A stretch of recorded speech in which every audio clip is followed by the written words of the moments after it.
Bueno, ¿qué tal? Seguimos con la materia de historia. Estaremos viendo lo que sería la unidad 3, la cual los puntos importantes son sobre exploraciones, conquista y colonización del Paraguay y Río de la Plata. Entonces dentro tendríamos exploraciones, conquistas y colonización del Paraguay y del Río de la Plata, las autoridades coloniales, instituciones de la colonia, leyes protectoras del indígena, la sociedad y la cultura colonial, la economía colonial, las órdenes religiosas en el Paraguay, la labor cultural de los mercenarios, dominicos, franciscanos y jesuitas, que serían las órdenes religiosas. Así también la revolución comunera del Paraguay, antecedentes y causas con sus consecuencias. Bueno, es una unidad bastante larga, vamos a tratar de hacerlo un poco eh, más concisa y directa, ¿verdad? Pero antes que nada, también mencionar de que necesitamos leer más información también en cuanto a Europa, ¿verdad?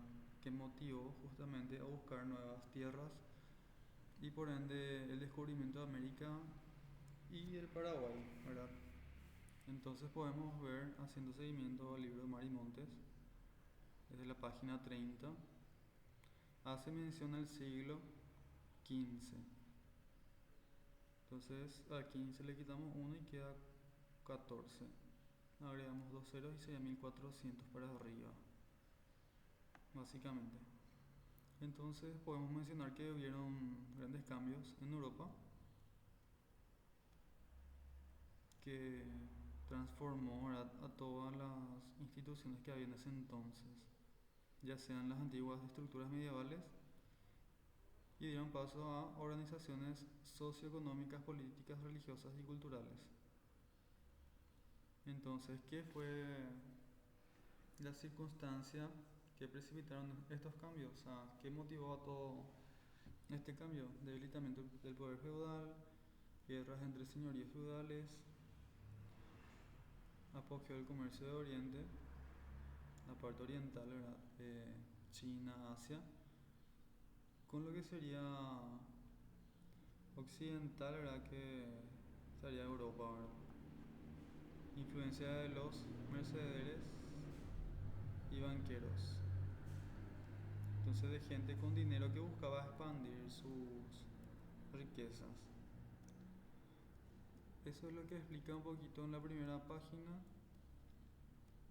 Vemos más adelante las transformaciones socioeconómicas.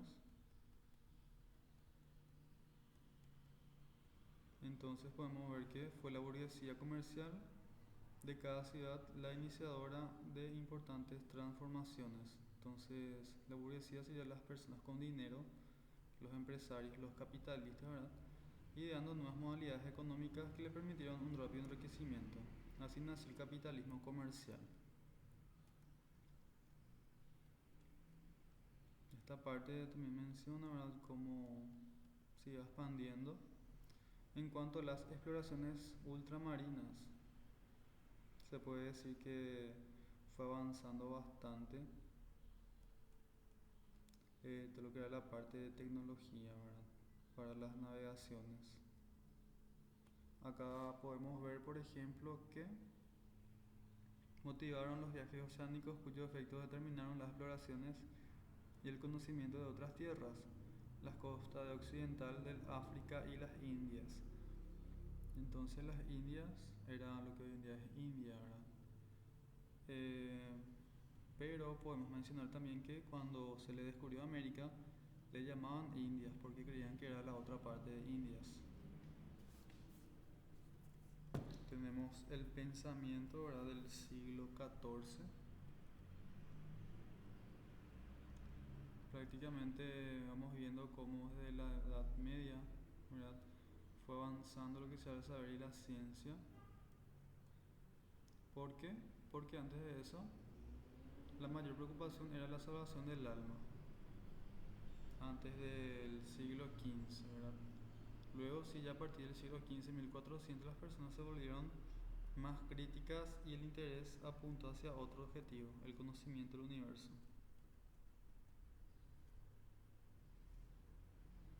Luego aquí tenemos también otras cuestiones que se fueron dando y formando en cuanto a la pintura y la escultura, realizaron la belleza y los rasgos anatómicos del ser humano. Este pujante movimiento artístico y literario se llamó Renacimiento, que transformó la existencia europea. Entonces, con el Renacimiento surgieron también otras disciplinas, ¿verdad? Y más que todo también el arte. Sería un periodo antropocéntrico, tenerle al hombre como centro de todo. También podemos ver también acá que la parte religiosa tuvo su crisis, se fue debilitando a lo largo de la Edad Media. 1400, que será siglo XV, se fue debilitando totalmente. Y podemos ver también de que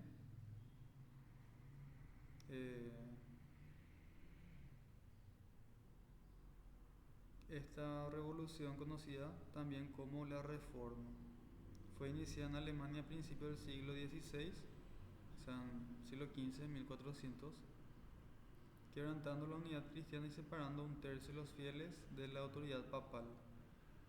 Entonces, ¿qué quiere decir la Reforma? Entonces, lo que sería el cambio de pensamiento, ¿verdad? De la parte de investigar, de cuestionarse, ¿verdad? Bueno, todo surge con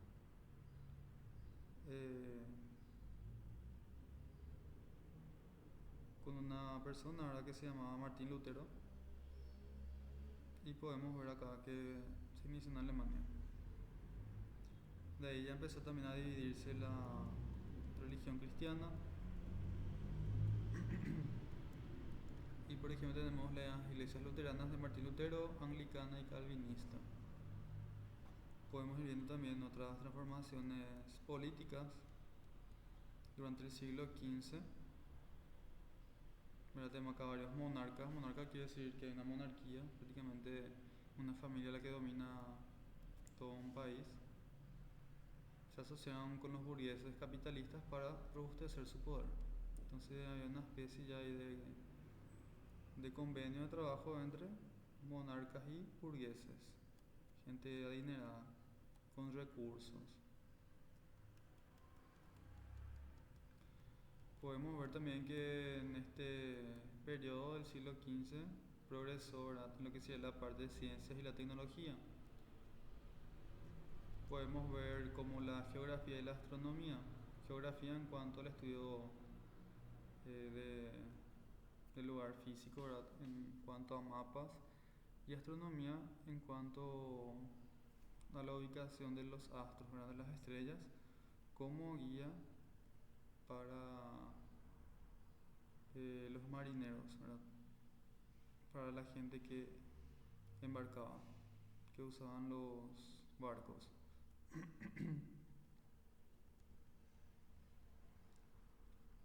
Podemos ir viendo que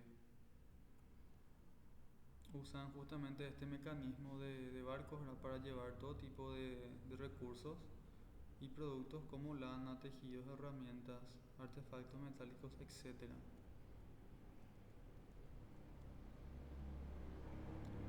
Ya en ese siglo XV, se puede desarrollar en Europa otros inventos como la imprenta y el papel, la pólvora y las armas de fuego, la brújula, el astrolabio, la escarabela, el timón fijo de popa, etc., ¿verdad? La imprenta, un alemán de la ciudad de Maguncia llamado Johannes Hemlich, más conocido como Gutenberg, fue quien ideó de sustituir las letras de madera fijas por tipos móviles de metal, fabricados a partir de moldes donde se vaciaba plomo derretido para formar los tipos o letras necesarios para la impresión. El primer libro impreso con este sistema fue la Biblia, que apareció en el año 1455. Entonces la difusión de la imprenta se vio facilitada por el uso del papel de trapo desde sus comienzos. Vemos también ahí otros productos, otros descubrimientos como la pólvora y las armas de fuego que ya habíamos mencionado. Ahora estamos tocando un poco lo que es Europa, ¿verdad? Como ellos estaban súper evolucionados en cuanto a conocimiento y ciencia. Técnicas de navegación también a finales del siglo XIV, o sea, 1300 y algo. eh, Inventaron nuevas formas de embarcar, ¿verdad? ¿Por qué? Porque antes se pensaba, ¿verdad?, que la Tierra era plana y llegando, por ejemplo, a cierto punto iban a caer por un precipicio. Entonces la gente no se animaba a navegar aguas adentro porque pensaban de que iban a llegar a cierto horizonte que iba a tener un final y un precipicio e iban a caer.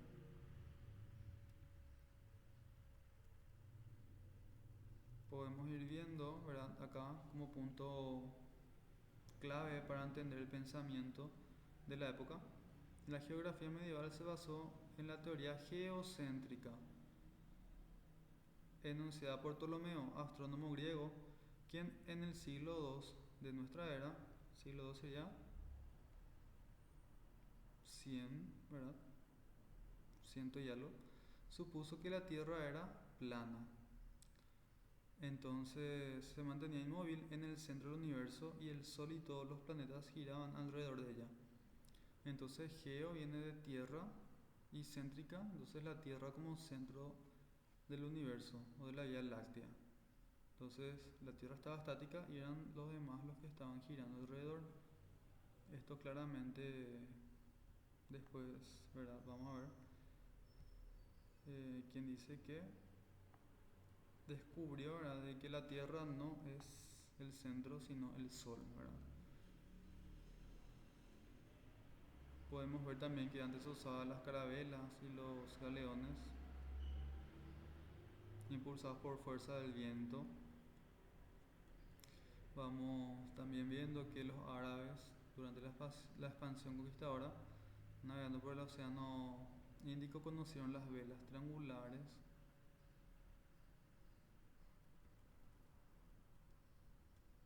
Podemos ver también otras culturas como la cultura china, los griegos, los fenicios, los romanos, que estaban también en auge.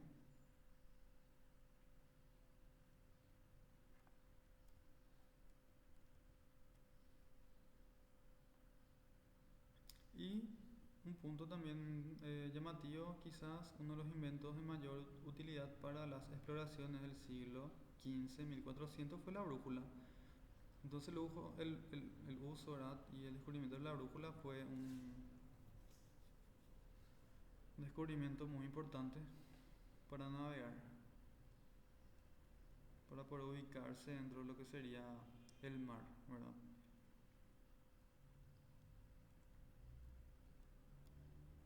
Todo esto a modo de información general, porque tenemos que saber cómo también fue primeramente Europa, ¿verdad?, y Oriente Medio, para saber cómo después impactó en América. Como habíamos visto en la unidad 2, haciendo un paralelismo, en América están viviendo acá los nativos, ¿verdad?, con básicamente nula tecnología y nulo conocimiento de navegación, ¿verdad? Entonces Europa estaba muy avanzada en comparación con los nativos de América. Entonces acá podemos ver que la creencia geocéntrica sostenida por la mayoría de los estudios de la Edad Media fue desplazada cuando el polaco Nicolás Copérnico, apasionado de la astronomía y las matemáticas, estableció un observatorio en Polonia. Con instrumental precario, pues carecía de telescopio, sus cálculos exactos lo llevaron a plantear la teoría heliocéntrica. Helio viene de fuego. Entonces, el Sol como centro del universo, en la que demostraba que el Sol es el centro del universo y que la Tierra gira sobre su eje alrededor del Sol y todos los planetas hacen lo mismo. Entonces ahí tenemos que fue Copérnico el que descubrió que la Tierra y los demás astros giraban alrededor del Sol. Luego tenemos también otros científicos que defendieron en el siguiente siglo. O sea, Copérnico dijo su idea, pero nadie la apoyó. Luego, en otro siglo siguiente, recién fue el astrónomo alemán Johannes Kepler quien enunció 3 leyes sobre el movimiento de los planetas, y el otro fue Galileo Galilei, quien entre 1500 y 1600 respaldó firmemente el sistema copérnico. Construyó un telescopio en Venecia en 1606 y descubrió las manchas del Sol, los anillos de Saturno y los satélites de Júpiter. Su tesis fue rechazada por la Iglesia. La Iglesia era la que tenía mayor influencia sobre todo, que le obligó a renunciar a sus ideas erróneas. Se afirma que cuando Galileo firmó su retractación, porque antes prácticamente estaban en época de lo que sería la Santa Inquisición, sino quería ser también una víctima de prácticamente una muerte segura, tuvo que retractarse, ¿verdad? Pero se afirma que cuando Galileo firmó su retractación, pronunció la famosa frase "e por si muove", que quiere decir "y sin embargo se mueve", refiriéndose al movimiento de la Tierra, ¿verdad? Esto a modo informativo general para entender un poco qué tan avanzados ya estaban los europeos y que eso motivó a exploraciones ultramarinas y el descubrimiento de América, ¿verdad? Lo que vamos a ver enseguida. Pero también podemos ver así algunas pequeñas incursiones que tuvieron, ya sean los portugueses como los españoles. Acá por ejemplo vemos sobre los portugueses. Acá podemos ver cómo hacían navegaciones.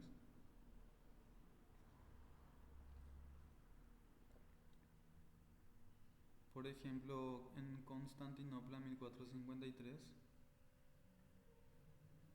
los pueblos europeos se vieron en la necesidad de buscar otras rutas que les llevara a las preciadas tierras de la especiería.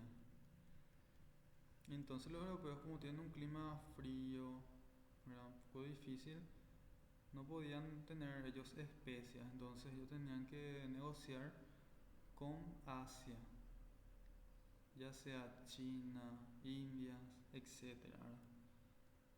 Y les impulsó eso a buscar nuevas formas, nuevas rutas navegando.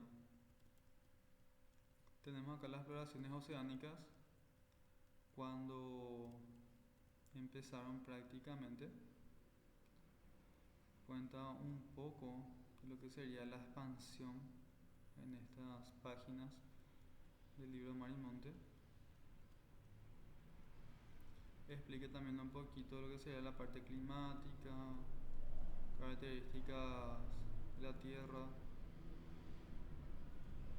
Entonces acá por ejemplo menciona cómo la población de China se dedicaba prácticamente desde hace años a lo que sería la parte de cultivo de arroz.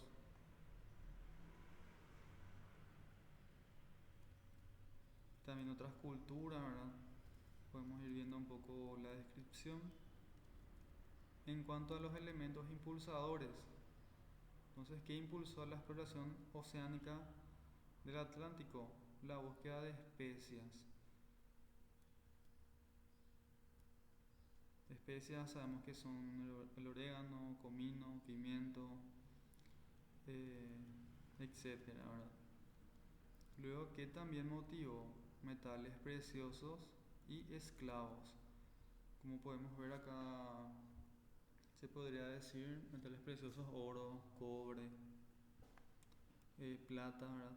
Y en cuanto a esclavos, personas de color, ¿verdad? Los negros.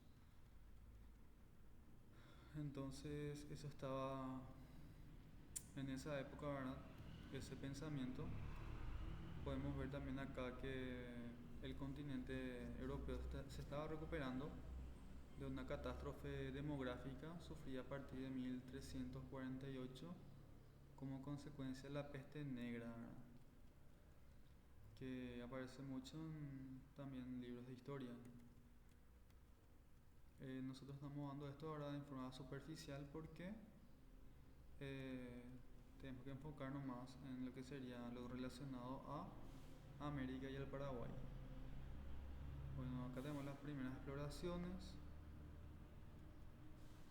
¿verdad? En 1431 llegaron a las Islas Azores, en 1434 al Cabo Bajador, 2 años después a Cabo Blanco y 1552 al Golfo de Guinea. ¿Quiénes? Fueron los portugueses. Entonces ellos empezaron a tener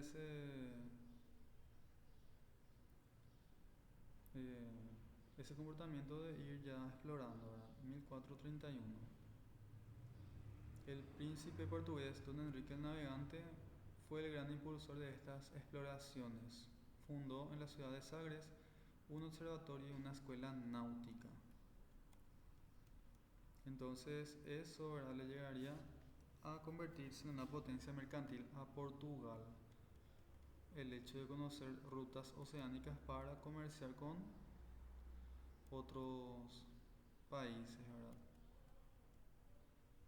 Entonces acá podemos ver también que se dedicaban a la captura y trata de esclavos, ya sea, ¿verdad?, Lisboa, el cual se convirtió en el primer mercado de esclavos de la Edad Moderna, y en 1460 llegaron a las Islas Cabo Verde, donde también consiguieron abundantes esclavos. Acá, por ejemplo, vamos a hablar ya del tema de los tratados. Esto es importantísimo. Tema de examen siempre preguntan, porque esto sí ya tiene que ver con nuestro pasado. En España, debido al problema de la ocupación árabe de su territorio, no podía dedicarse de lleno a los viajes oceánicos. No obstante, firma con Portugal en 1479 el Tratado de Alcacobas Toledo. Entonces España estaba más ocupado por la ocupación árabe que dedicarse a los viajes oceánicos. Entonces, como eran parte de la corona, ¿verdad?, también, como podemos ver acá, eh, por así decirlo, el que dominaba era la Iglesia Católica, los papas. Entonces las coronas, ya sea Portugal como España, debían de tener derechos similares en cuanto a todo lo que sería lo mercantil, ¿verdad? Y lo mercantil acá sería el descubrimiento de nuevas tierras.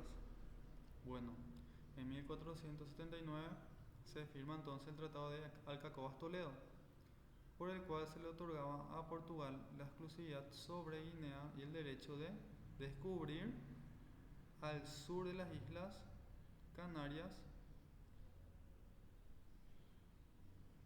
¿verdad? Todo lo que podía descubrir. El archipiélago se le concedía a España y tenía esta la prerrogativa de conquistar todas las tierras que se hallasen ubicadas al norte y al oeste de las Canarias. Entonces estos hay que conocer. Alcacobas Toledo, entonces le toca el sur a Portugal, ¿verdad? Todo lo que sería, tenemos norte, sur, este, oeste, ¿verdad? Entonces al norte y al oeste a España. Eso hay que manejar. Prácticamente ese fue el primer tratado que fue moldeando el descubrimiento, ¿verdad?, de nuevas tierras.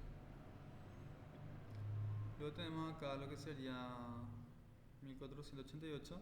Bartolomé Díaz llegó al extremo sur del continente africano, llamando al lugar Cabo Tormentoso, y el rey Juan II lo rebautizó como Buena Esperanza. Entonces, vemos también que la ruta finalmente parecía despejada y la gloria de ser el primero en llegar al ansiado territorio correspondió a Vasco da Gama, quien en 1498 llegó al puerto de Calicut, India. Pero esto sí es en India, que llegó Vasco da Gama. Entonces podemos ver acá un pequeño adelanto, el cual dice: a pesar del esfuerzo portugués, hacía 6 años que el navegante genovés, al servicio de la corona española, Cristóbal Colón, llegaba al Nuevo Mundo, o sea, 6 años antes, 1492. Ya había descubierto América los españoles. Los españoles, por su parte, iniciaron más tarde que los portugueses sus exploraciones ultramarinas en el Atlántico. Recién las realizaron después de expulsar definitivamente a los árabes de la península ibérica en el año 1492, año del descubrimiento de América, ¿verdad? Proyectos de Colón.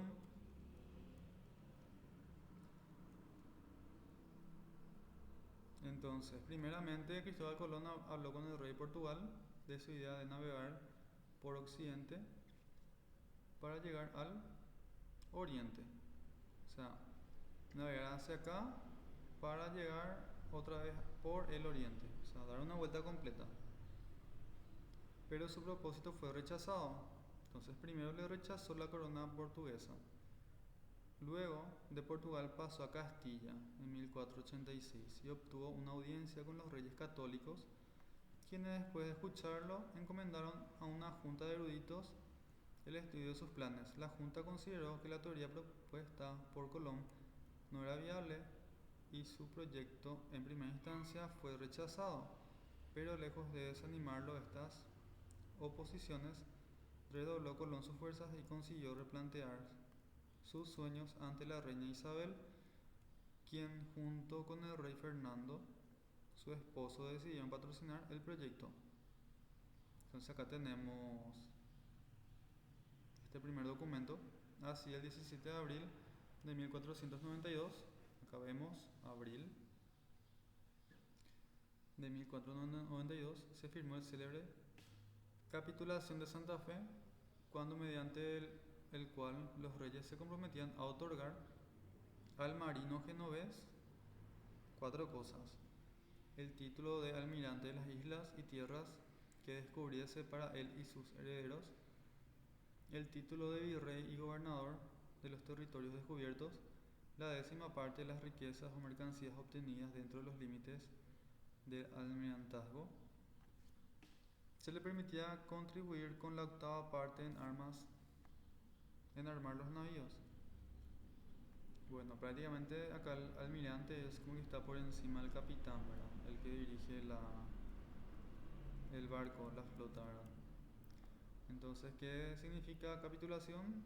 Es un convenio, un contrato que firmaban los reyes con los expedicionarios que venían a las Indias. Bueno, nosotros nos llamaban Indias porque querían que si se navegaba por el occidente, se iba a llegar a la otra parte o a la parte trasera de Indias, ¿verdad? Porque Indias ya estaba. Entonces, como primera instancia, Colón quería prácticamente llegar a Indias otra vez, al otro lado o a la espalda de Indias, ¿verdad? La parte trasera. Pero se fue a descubrir un continente totalmente nuevo. Entonces, el 3 de agosto, las 3 históricas carabelas, la Niña, la Pinta y la Santa María, partían a lo desconocido. Salió en agosto y, tras sortear todo tipo de situaciones, tras 2 meses de viaje, el 12 de octubre de 1492, se produce uno de los acontecimientos más importantes en la historia de la humanidad, el descubrimiento de América. Entonces acá podemos ver la carta que anuncia el descubrimiento.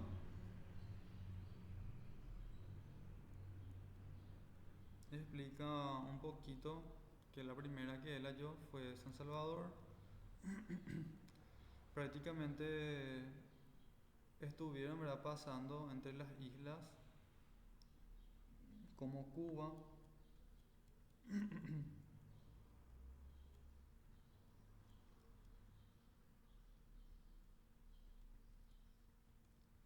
También se podía ver de que habían villas, ya habían habitantes, ¿verdad? Obviamente totalmente diferentes, eran nativos en comparación con los españoles que tenían ropa, que tenían espada, que tenían sombrero.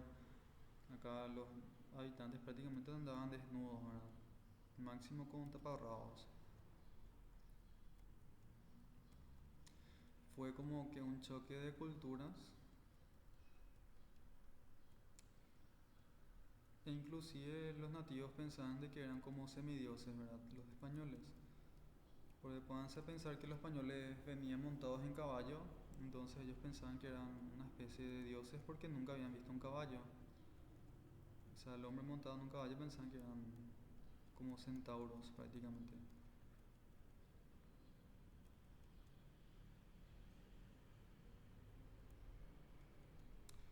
Podemos ver acá los hallazgos de Colón.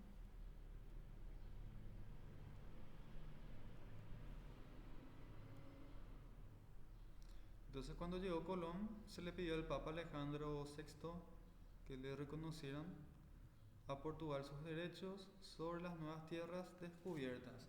Entonces descubrió España, América, pero también Portugal, como era parte de la corona, también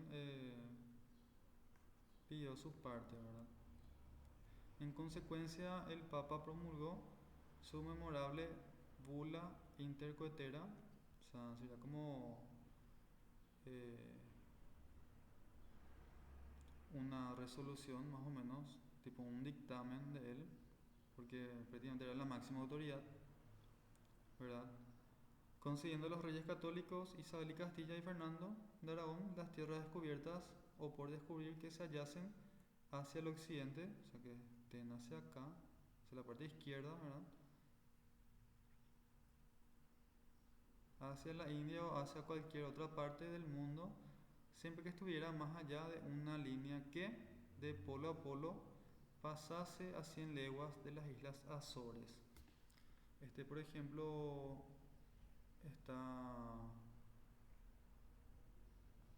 un poquito, está explicado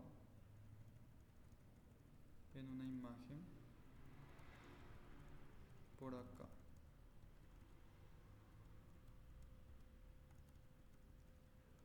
para que se pueda entender un poquito.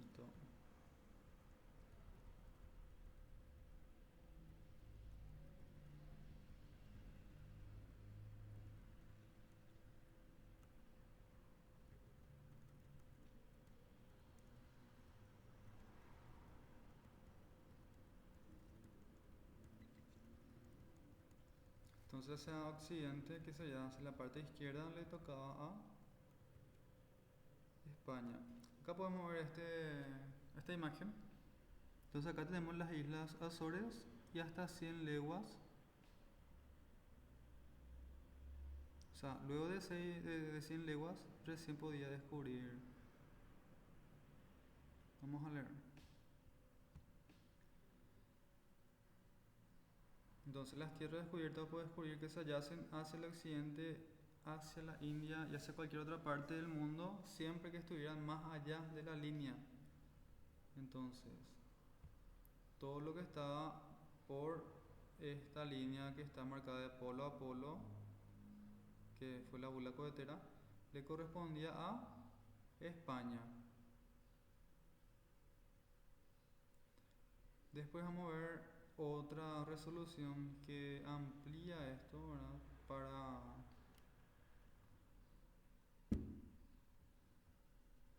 lo que sería otro tratado. Bueno, Y esta concesión se le otorga a España a cambio de evangelizar a los indígenas, esa fue la condición, pero la corona portuguesa, no satisfecha con este acuerdo que no le beneficiaba, continuó sus reclamaciones hasta que ambas cortes se pusieron de acuerdo y firmaron el Tratado de Tordesillas. Entonces el Tratado de Tordesillas es ya otro tratado. El primero era 100 leguas. Ahora el Tratado de Tordesillas, que fue 1492. Podemos ver entonces que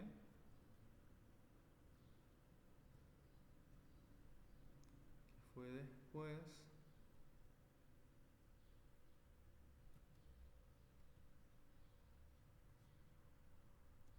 Vamos a ver.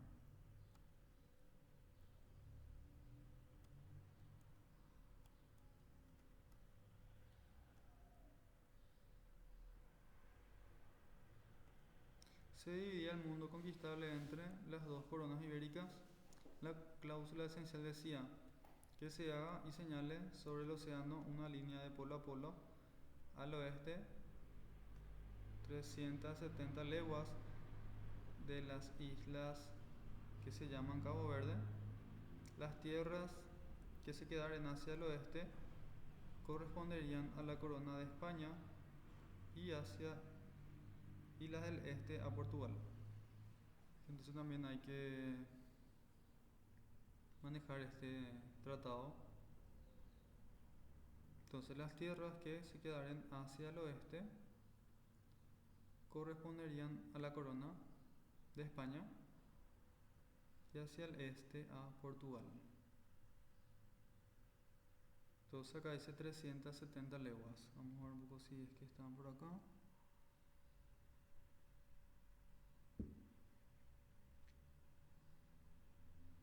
Entonces tenemos acá luego ya hay 100 leguas. Luego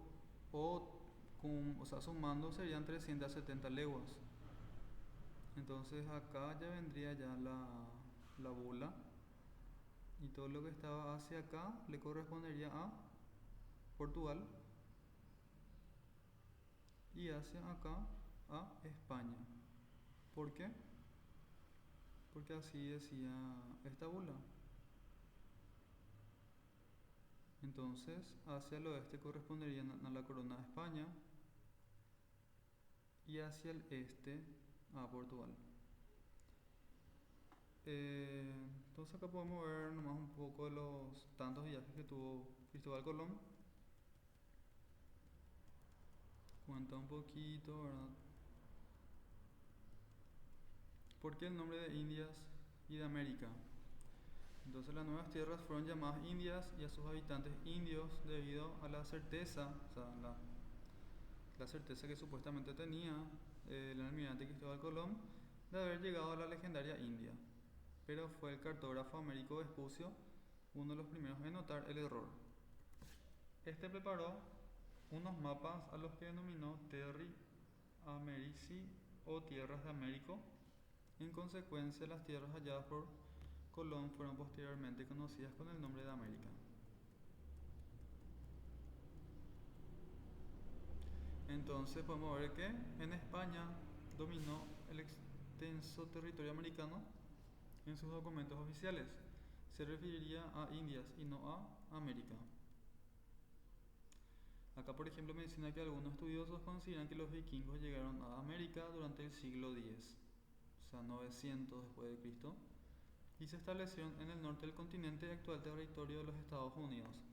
O sea, ya habían también otras culturas que llegaron a América mucho antes que los españoles. Tenemos acá otros viajes, prácticamente el Mar del Sur.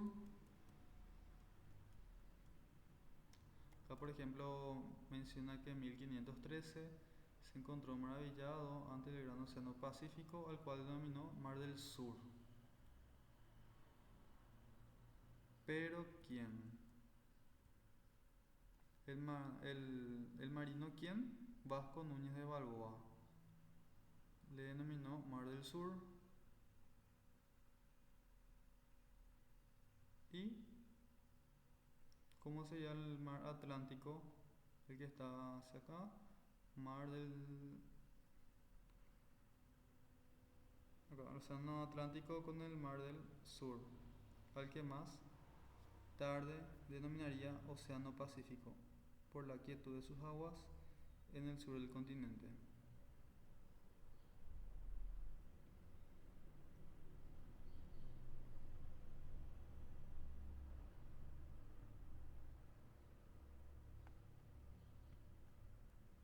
Luego tenemos acá lo que sería el Río de la Plata, buscando el paso entre dos océanos.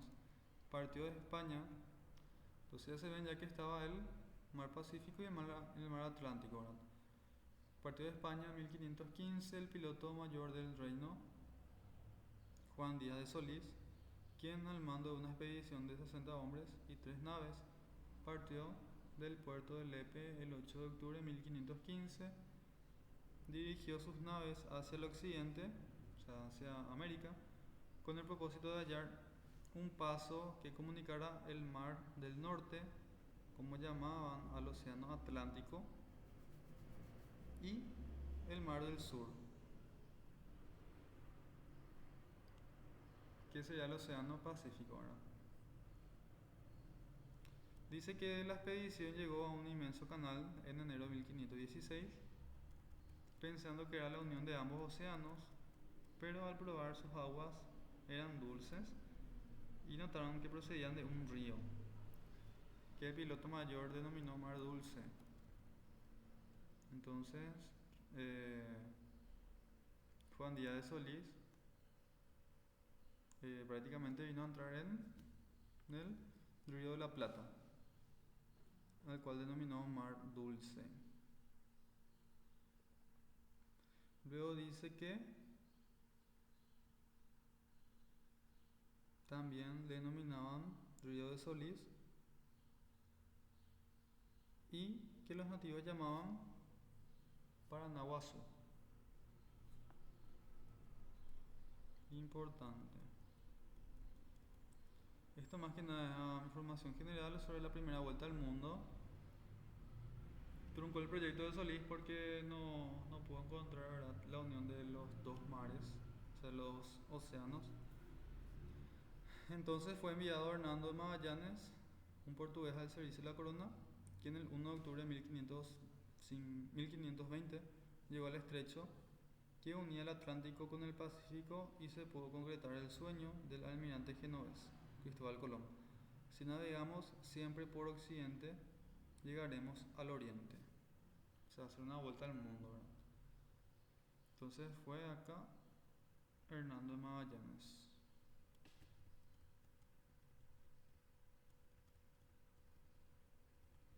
Un poco más, ¿verdad?, de las consecuencias de exploraciones ultramarinas, ¿verdad?, que fue prácticamente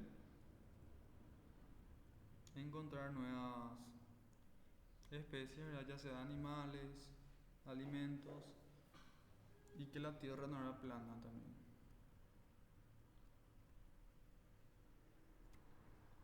Bueno, vamos entrando un poquito más a lo que sería exploraciones. Esto ya sería en cuanto a Paraguay. El viaje de Solís no fue en vano. Recordemos que Solís fue el que vino a entrar en el estrecho del Río de la Plata. Entonces, para ubicarnos un poquito, Río de la Plata sería por aquí, Mar Dulce. Entonces, siguiendo esto, tipo, podemos ver que por el Río de la Plata se puede acceder al río Paraguay, que vamos a ver más adelante cómo y quién fue el que pasó por ahí, ¿verdad? Esto...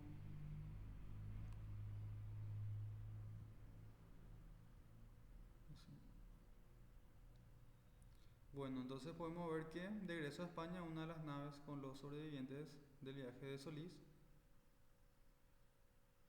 naufragó a la isla de Santa Catalina.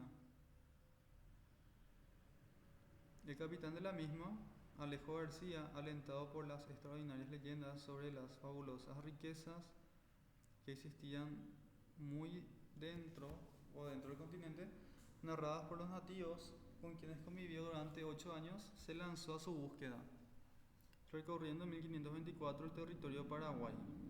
Entonces por tierra fue Alejo García. Y acá podemos ver que ellos habían naufragado, los sobrevivientes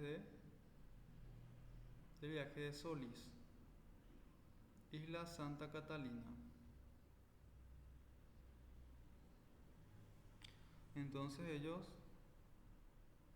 naufragaron por acá, en esta zona de la isla Catalina. Entonces desde acá Alejo García empezó a caminar, caminar, caminar hasta llegar a Paraguay por tierra, buscando lo que sería los metales preciosos, ¿verdad? Como contaban los nativos que había. Como la famosa leyenda que inclusive se hacen dibujos animados, ¿verdad? Sobre el dorado. Exploración de Sebastián Gaboto. Acá tenemos que era un veneciano al servicio de España, Sebastián Gaboto, que debía realizar una expedición a las Molucas, se detuvo en las costas de Brasil, donde dejó a algunos tripulantes. De allí se dirigió al río de Solís. Entonces se fue al río de Solís, se fue por abajo para entrar por el canal del río de la Plata, al que denominó Río de la Plata, ¿verdad? Es él el que le denominó Río de la Plata. ¿Quién? Sebastián Gaboto. Esto vayan anotando. Sebastián Gaboto le denominó Río de la Plata. Remontó el Paraná en marzo de 1527, fundó Santi Espíritus. Tema examen. Tenemos que saber los nombres de los fuertes y quiénes lo fundaron. Entonces Sebastián Gaboto ya tiene dos cosas. Le denominó Río de la Plata al Mar Dulce y fundó el fuerte Santi Espíritus. Esto vayan anotando. Luego dice, siguió arribando hasta llegar al río Paraguay, luego a la altura del río Pilcomayo. Desde ese momento Gaboto olvidó su contratación con España, ya que cambió su propósito. Ahora se va a encontrar la tierra del oro y la plata. Prácticamente estaba acá por los ríos, ¿verdad? Entonces los nativos decían que habían oro y plata. Pónganle que estaban buscando el dorado, por así decirlo, que iban a llegar a Perú más o menos, para ir a buscar los metales preciosos, ¿verdad? Por eso dice que olvidó su contrato y empezó él a hacer su búsqueda por sí solo. Luego dice que prácticamente murió 8 de sus hombres en manos de indígenas y le hizo desistir el cometido. Gaboto partió nuevamente a España, donde comunicó los pormenores de su hallazgo, ¿verdad? De que había resistencia nativa, conquista del Río de la Plata y el primer adelantado. Entonces podemos ver que la obtención de oro y otras riquezas llegadas a España provenientes de los territorios de México y Perú despertó el interés de innumerables personas en la conquista de nuevas tierras en las Indias.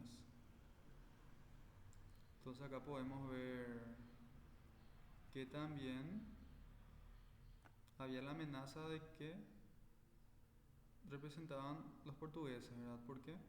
Porque estos empezaron a explorar lo que sería actualmente la costa de Brasil en ese entonces.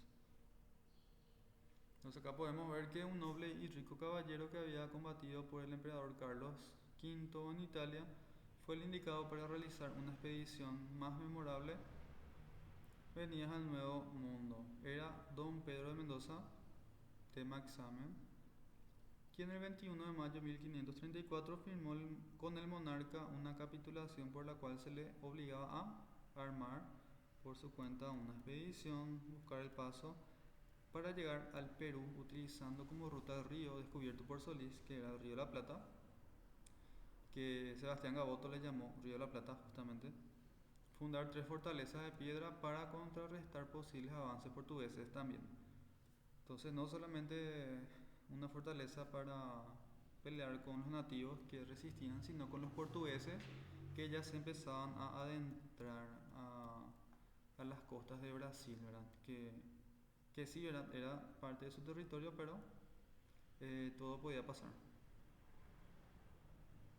Entonces acá podemos ver que don Pedro de Mendoza tenía el título de adelantado, capitán general y de justicia mayor.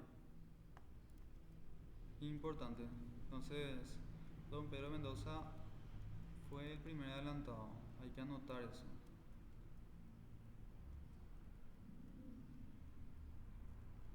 Acá podemos ver que la Armada de Mendoza partió del puerto de Sanlúcar de Barrameda en agosto de 1535. Entonces acá podemos ver que la expedición arribó al río de Solís, conocido ya como Río de la Plata. ¿Quién le puso el nombre del Río de la Plata? Sebastián Gaboto.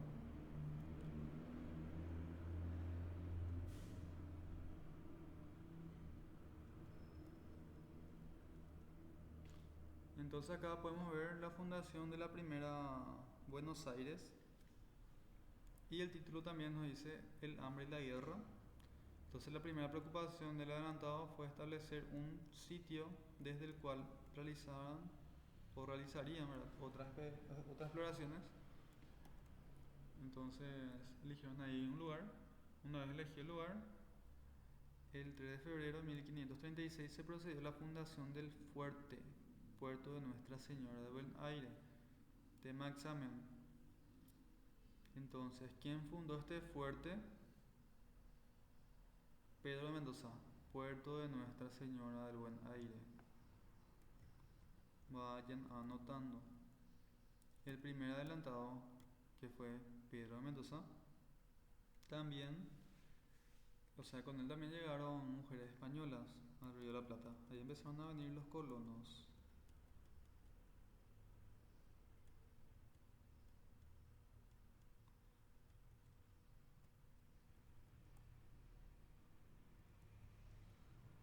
Acá podemos ver entonces en la carta que don Pedro Mendoza reunió a sus oficiales. Cuando la gente estuvo reunida, nuestro capitán tomó entonces 350 hombres con sus arcabuces, ballestas y navegamos aguas arriba por el Paraná para buscar los indios para que nosotros pudiéramos lograr comida y bastimentos. Pero cuando los indios nos hubieron divisado, huyeron y no pudieron hacernos mayor bellaquería como la de quemar y destruir los alimentos. Esto era como su modo de guerra, así que nosotros no tuvimos nada que comer. Entonces podemos ver acá prácticamente la resistencia de los nativos, que eran prácticamente 4 naciones: los querandí, los guaraníes, charrúas y los xanatimbú.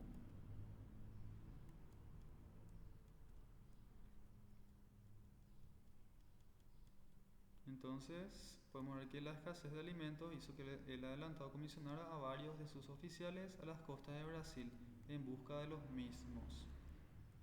Entonces, búsqueda de alimento, ¿verdad?, de ayuda. Entonces acá tenemos y aparece, ¿verdad?, Juan de Ayolas para remontar el río Paraná. Acompañando a Ayolas iba Domingo Martínez de Ayala. Estas dos personas van a ser muy importantes porque también puede llegar a preguntar.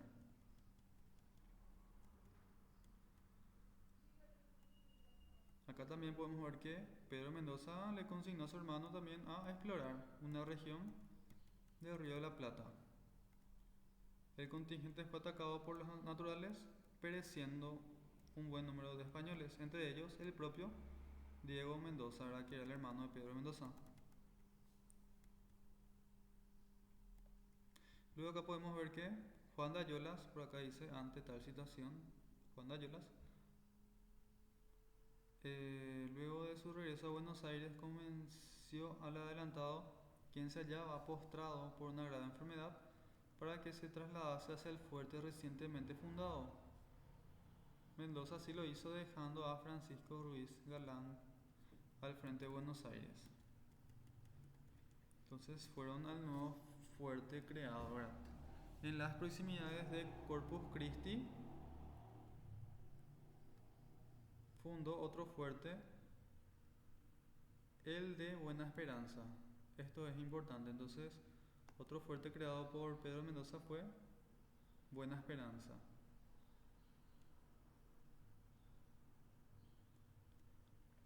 Y comisionó a Ayolas que remontara el Paraná y tratara de internarse en las regiones en las que presumiblemente se encontraban las fabulosas riquezas.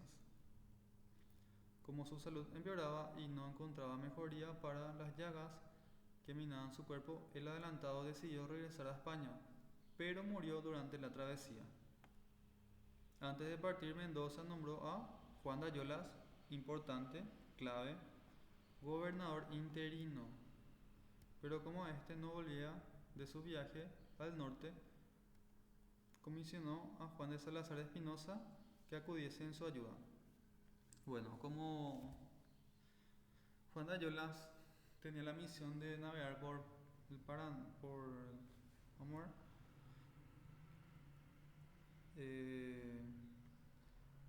el Paraná, ¿verdad? Y no volvía.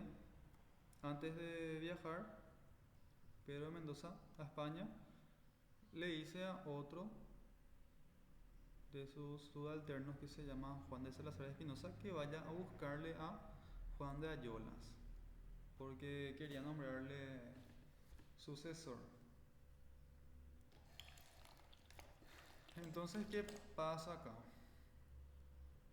Coincide que la fundación de la Casa Fuerte de Nuestra Señora de la Asunción fue realizada por Juan de Salazar Espinosa. El que se fue a buscar a Juan de Ayolas es Juan de Salazar Espinosa. Fue quien fundó también el 15 de agosto de 1537 el fuerte de Nuestra Señora de la Asunción. Prácticamente él se fue a buscarle a Juan de Ayolas y se perdió. Entró por otro canal que se llama Río Paraguay. Y por eso vino a fundar acá un fuerte.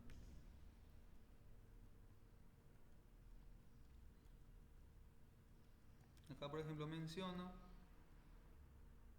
de que fue, ¿verdad?, Juan de Salazar Espinosa, ¿verdad?, se alistó del puerto de Buenos Aires y empezó a seguirle a Ayolas.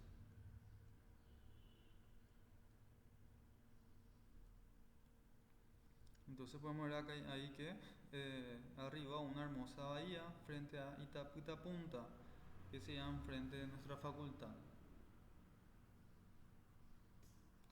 Entonces pudo ver que había un poblado de gente muy hospitalaria, quienes acudieron con víveres y prestarles auxilios, los nativos ahí de ese lugar.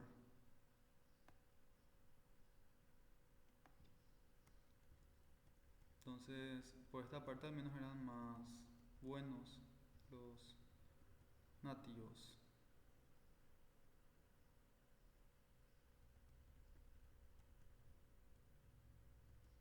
En Candelaria había quedado Irala enamorar a Ayolas.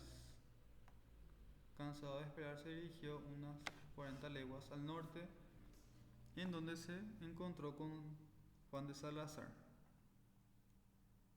de Domingo Martínez de Irala, ¿verdad?, que estaba también así teniendo expedición. El 15 de agosto de 1537, Juan de Salazar echó los cimientos de la ciudad de Asunción. Construyó una casa fuerte que fue el principio de la capital de la conquista.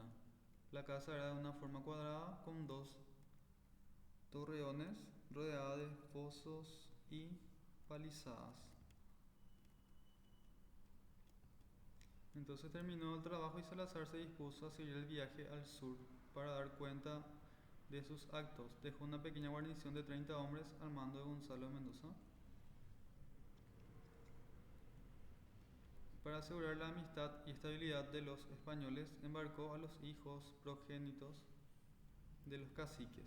Les llevaba de paseo, ¿no?, por cualquier eventualidad.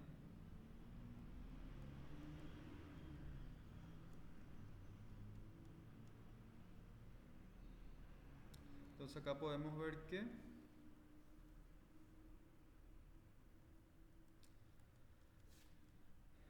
bueno, igualmente Domingo Martínez Irala, en una carta dirigida al emperador Carlos Quinto, esto por ejemplo hay que ir poniendo una línea de tiempo. Entonces cuando pasó todo esto del descubrimiento de lo que sería la creación del fuerte, Nuestra Señora de la Asunción, etcétera, fue en el tiempo del emperador Carlos V de 1545, cuando Pedro Mendoza le envió una carta.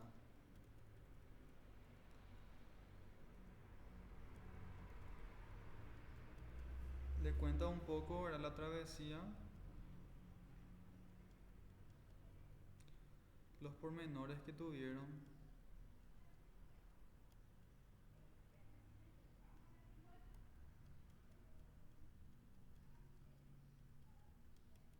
Entonces, donde habíamos quedado fue que Pedro de Mendoza iba a viajar a España, pero murió por el camino. Pero le iba a poner, ¿verdad? O sea, le puso a Pedro de, o sea, a Juan de Ayolas como sucesor. Acá podemos ver que el rey Carlos V comisionó al Río de la Plata al veedor de oro y plata Alonso Cabrera, quien traía consigo una orden llamada Real Provisión, firmada en Valladolid el 12 de octubre de 1537. Esta ley iría a contener importantes consecuencias en la vida política de la naciente colonia. Este es tema de examen, la Real Provisión del 12 de septiembre. Bueno, ¿qué disponía esta orden? Que en el caso de no haber nombrado sucesor don Pedro de Mendoza antes de morir, o si lo hubiese hecho y este también hubiera fallecido, Juan de Ayolas, ¿verdad? Debían reunirse los conquistadores y los pobladores, para que habiendo primeramente de elegir persona cual convenga a nuestro servicio y bien de la dicha tierra, elijan a nuestro nombre en este caso y no en otro alguno, porque solamente se tenía que usar una sola vez la Real Provisión, para elegir gobernador y capitán general de aquella tierra, ¿verdad? Provincia, a la persona que según Dios y sus conciencias parecieren más conveniente para el dicho cargo. Como hemos señalado, el adelantado antes de partir nombró como sucesor suyo a Juan de Ayolas, y este en Candelaria designó como sucesor a Domingo Martínez de Ayala. Esa tenemos ahí la secuencia lógica, ¿verdad? Bueno, ¿qué pasó al final? Pero conocía la ley en Asunción antes de procederse a la elección, se disputaron el cargo de gobernador 4 personas. Entre ellas se hallaba el mismo Martínez de Ayala, Domingo Martínez de Ayala, ¿verdad? Juan de Salazar de Espinosa, el fundador de Asunción, y el fundador de la Asunción, ¿verdad? Y Francisco Ruiz Galán, comandante de Buenos Aires, y Alonso Cabrera de Loja, el veedor y portador de la citada Real Provisión también. Antes de saberse de la muerte de Ayolas, se procedió a la elección y por mayoría de votos, dada la simpatía de que gozaba, salió electo Domingo Martínez de Ayala, con la aceptación general de los conquistadores. De inmediato tomó posesión del cargo. Muy bien. Entonces ahí tenemos el primer gobernador, que fue Domingo Martínez de Ayala. Bueno, acá podemos ver que este instrumento legal debía utilizarse solo una vez. Sin embargo, los españoles asentados en el Río de la Plata lo invocaron en reiteradas ocasiones para elegir gobernador, en caso de vacancia o para destituir, como ocurrió con el segundo adelantado del Río de la Plata. Acá tenemos ya que anotar también, el segundo adelantado fue Álvar Núñez Cabeza de Vaca. Bueno, ¿cómo fue la organización de la ciudad en ese entonces con Domingo Martínez de Ayala? Se centró en Asunción y fue la ciudad como centro de expansión de la conquista. El gobierno de Ayala, electo Martínez de Ayala como gobernador en 1539, tuvo que sofocar una rebelión de más de 8.000 guaraníes, que con el pretexto de haberse convertido al cristianismo se reunieron en Asunción durante la Semana Santa. La confesión de una de las mujeres de Juan de Salazar hizo que fracasara el complot.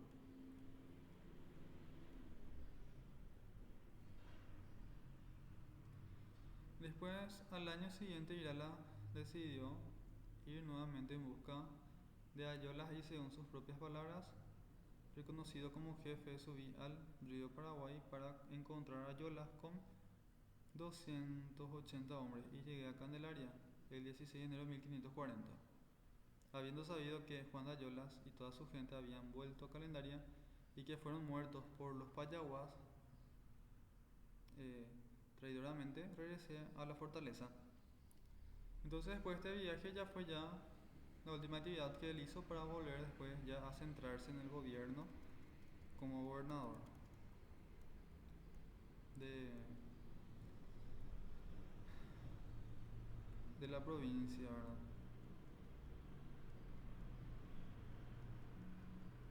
Como primera medida, en 1541, Buenos Aires fue despoblada y se centró toda la población en Asunción, que fue organizada. En ese mismo año, el 16 de septiembre, erigió el Cabildo de Asunción, que tuvo una extraordinaria importancia. Entonces, en 1541 también se erigió el Cabildo, importante. Anoten.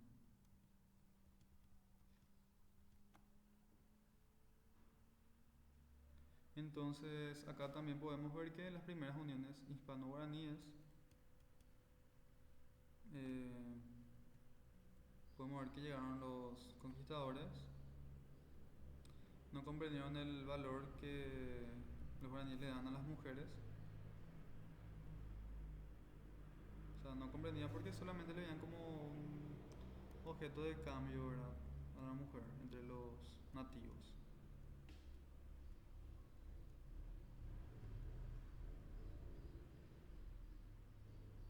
Acá, por ejemplo, podemos ver que Ayolas, cuando fue con Irala a remontar el río Paraná y el Paraguay, al llegar a la altura de Lambaré, fueron enfrentados por los indios de la zona.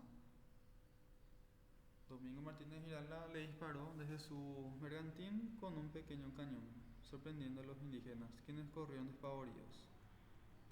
En consecuencia, el cacique les ofreció 4 doncellas, considerando el valor que estos atribuían a sus mujeres, elemento de negociación, ¿verdad? Entonces dicen más ahí que también tomaron las doncellas, ¿verdad?, en son de paz.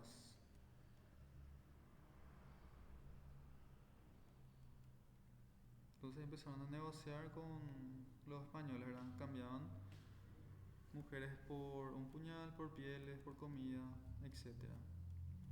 El segundo adelantado, el 12 de marzo de 1542, llega el segundo adelantado del Río de la Plata, don Álvar Núñez Cabeza de Vaca, quien introdujo los primeros 26 caballos y yeguas. Con él también arribó al Paraguay el sacerdote Martín de Paniagua. Esta persona es importante también porque suele preguntar. Entonces, ¿quién se escandalizó de la forma que vivían los españoles con las mujeres indígenas, ¿verdad?, con las nativas? Escribió, y esto suele preguntar, escribió una carta al rey diciendo: los menos tienen 4 a 5 hembras, y agrega que esta parte del río de la Plata se había convertido en el paraíso de Mahoma. Estas uniones licenciosas por parte de los españoles con las indígenas continuó durante varios años.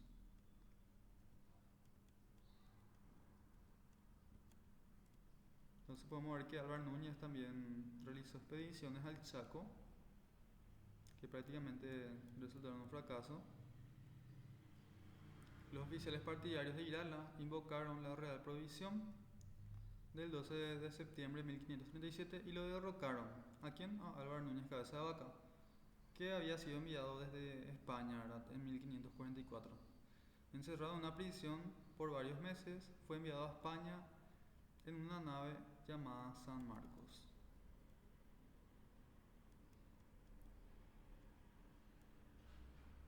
Entonces ahí podemos ver otra vez cómo mediante la Real Prohibición Irala fue electo como gobernador por segunda vez, en reemplazo de Álvaro Núñez Cabeza de Vaca. Las rancheadas, este es tema de examen porque es de comprensión. Entonces es una práctica desordenada, lo que se llamaría rancheadas, que consiste en la enajenación de mujeres y en la matanza brutal de los varones. Entonces se utilizó mucho en los primeros años de la conquista. Ranchear significa saquear y los españoles gozaron de esta libertad para cometer estos hechos vandálicos. Bueno, prácticamente se puede ver que las mujeres se vieron como criadas y concubinas de los españoles. Fueron las madres de los primeros mestizos.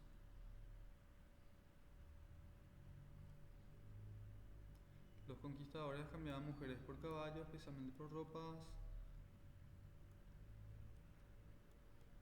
Podemos ver que es probable que las uniones libertinas entre españoles y mujeres guaraníes hayan llegado a su fin cuando sucedieron los matrimonios de las hijas de Irala con los capitanes españoles.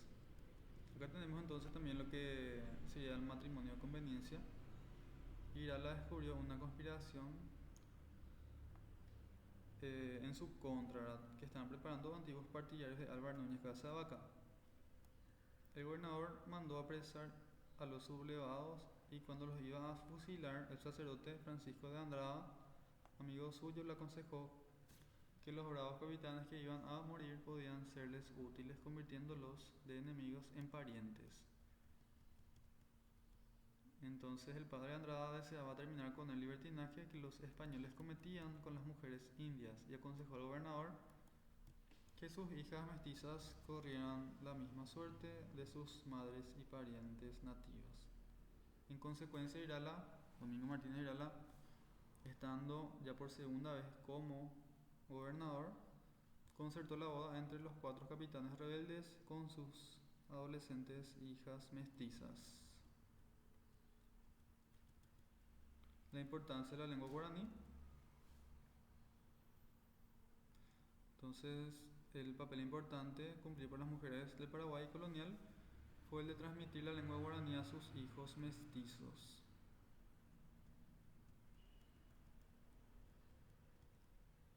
Bueno, el guaraní en el presente es la lengua oficial del país, juntamente con el español a partir de la Constitución de 1992 y es de enseñanza obligatoria recién desde la reforma educativa de 1993. Ahora vamos a hablar de lo que serían las rebeliones indígenas en cuanto a los años 1539 y 1680. Los colonos españoles debieron resistir 37 enfrentamientos armados con los guaraníes. Vemos acá entre 1540 y 1543 los indígenas de la zona del Jejuí volvieron a rebelarse bajo la dirección de los caciques Tabaré y Huacaní.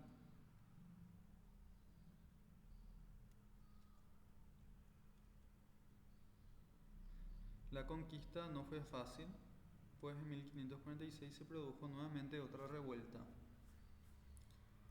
Entonces, general de todos los nativos en las zonas ya conquistadas como consecuencia de las rancheadas.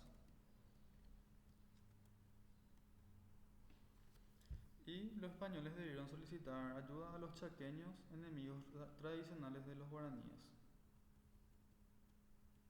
Entonces acá vemos otro concepto que es importante saber qué es las encomiendas. Entonces acá vemos la primera repartición de encomiendas.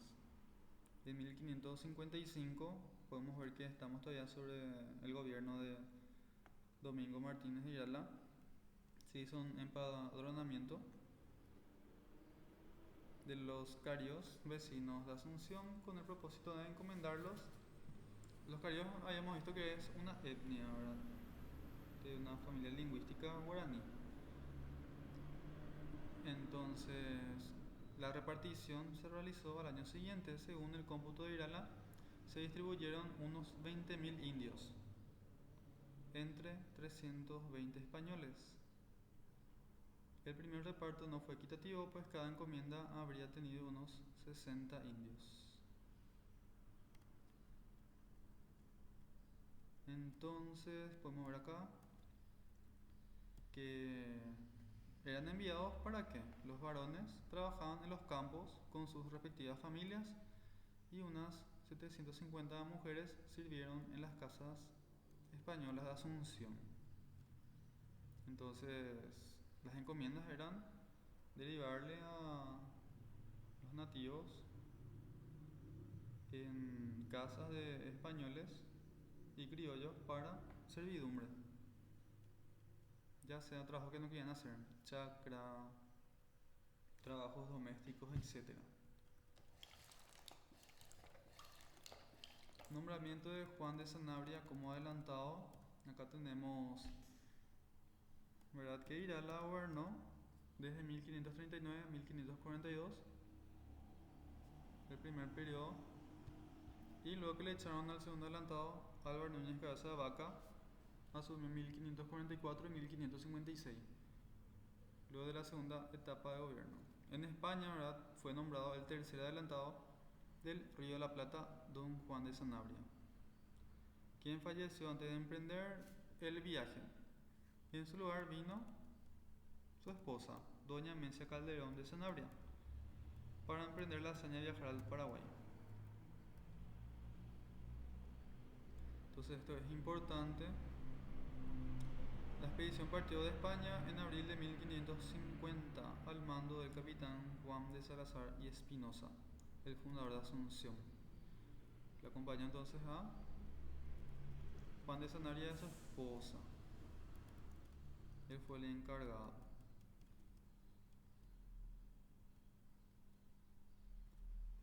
Entonces acá vemos la utilidad, ¿verdad?, del acompañamiento de las mujeres.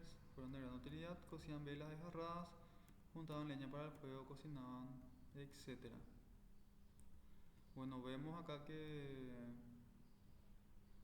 prácticamente el mismo año llegaron a las costas de Santa Catalina y que se averió las naves, ¿verdad?, los barcos. Un año tuvieron que esperar en esa región para reconstruir. Bueno, más adelante podemos ver informaciones en esta página sobre algunas cuestiones de información general, ¿verdad? Tenemos que doña María Sanabria enviudó y se volvió a casar con Martín Suárez de Toledo, de cuya unión nació Hernando Arias de Saavedra, primer gobernador criollo paraguayo. Esto es lo importante de esta parte. Principales obras de gobierno de Irala: mandó construir el primer templo, casas para conventos, casa para el gobernador y cementerio. Fortificó la ciudad con fosos y empalizadas. Fundó una herrería y un astillero. Además creó una escuela de las primeras letras y proyectó la fundación de otras ciudades. En 1552, Irala fue confirmado por el rey Enzucaró y falleció en 1556. Otras revueltas guaraníticas, podemos ver que fue también ya en contra de las encomiendas del trabajo servil de los nativos entre los años 1559 y 1560.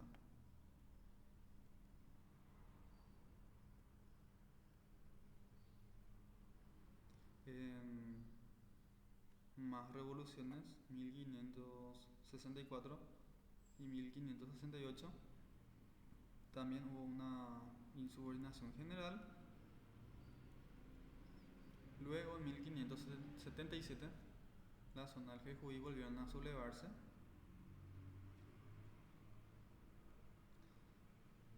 A la sujeción de las encomiendas, ¿verdad? Luego, en 1578, los indígenas de la comarca asunciana rechazaron la doctrina cristiana y huyeron, dejando perjuicios en las cosechas y ganados de las granjas criollas. 1582, un nuevo levantamiento. Los indígenas del norte motivó una campaña militar costosa para la provincia. Entonces acá podemos ver desde que asumió Domingo Martínez y era la verdad, hubieron revoluciones guaraníticas.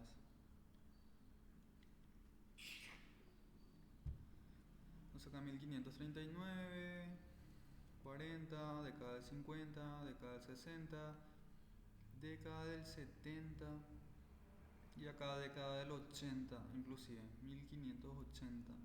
Un nuevo levantamiento. Otras revueltas sucedidas durante el siglo XVI a 1500 fueron reprimidas con violencia.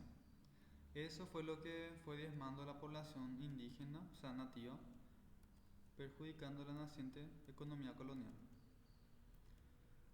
La expansión fundacional asuncena fue de 1555 a 1617.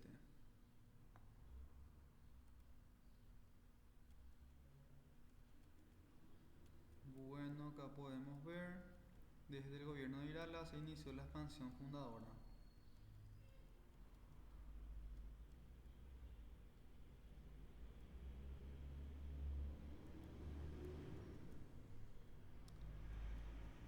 Esto sería acá un poco de información general. Algunas fundaciones, ¿verdad? De ciudades que menciona.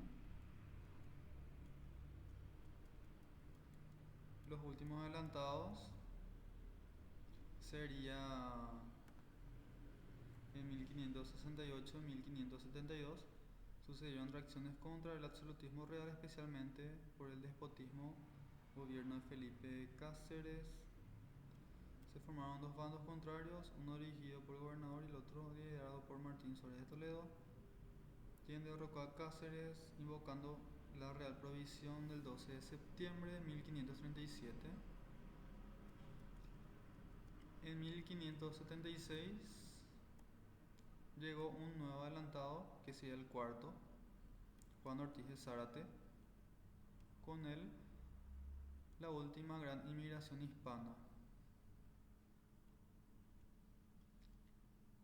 En 1587 llegó en Asunción el último de los adelantados, el quinto, don Juan Torres de Vera y Aragón. Todo eso es su apellido. Y al año siguiente regresó a España dejando el gobierno en manos de Hernandarias.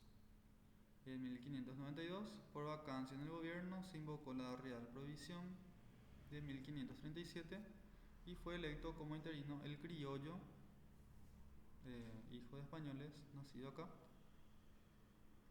Hernando Arias de Saavedra, siendo reemplazado 2 años más tarde por él,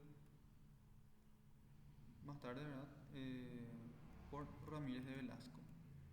El siglo XVI termina con las ordenanzas dictadas a favor de los indígenas por el mencionado gobernador, Ramírez de Velasco. Bueno, hasta ahí lo que sería siglo XVI, 1500, ¿verdad? Y esta parte vamos a dejar para la segunda parte de la unidad 3.